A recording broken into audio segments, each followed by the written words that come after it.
ये आज हम लोग क्लास 7 का जेनेरिक एक्सप्रेशन चैप्टर में पढ़ रहे थे। तो हमने 3 टर्म पढ़ लिया। पहला हमने पढ़ा था टाइप्स ऑफ क्वांटिटी, दो था वेरिएबल था और क्या था कांस्टेंट था। फिर हमने वेरिएबल के बारे में पढ़ा, फिर कांस्टेंट के बारे में पढ़ा, उसका जेनेरिक एक्सप्रेशन पढ़ा कि वो आखिर होता क्या है।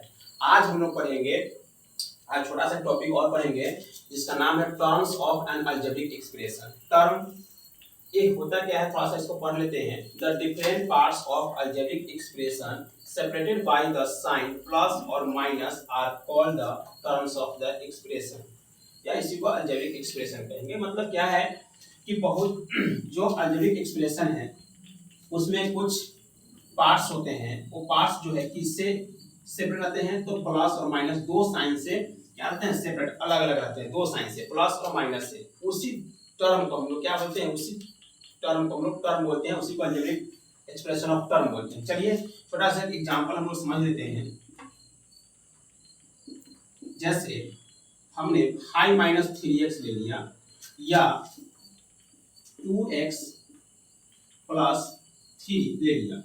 अब दो ले लिए, यहाँ पर जो है ये माइनस है और यहाँ ये प्लस है, तो माइनस इससे अलग है, एक दूसरे से अलग किया हुआ है, सेपरेट किया हुआ है। तो यहाँ पर यही क्या है, हुआ यही टर्म कहलाता है। यही क्या कहलाता है, टर्म। इसी को हम बोलते हैं terms of N algebraic expression. अच्छा बताइए, तो एक बात पीछे वाले क्लास में हमने बताया था,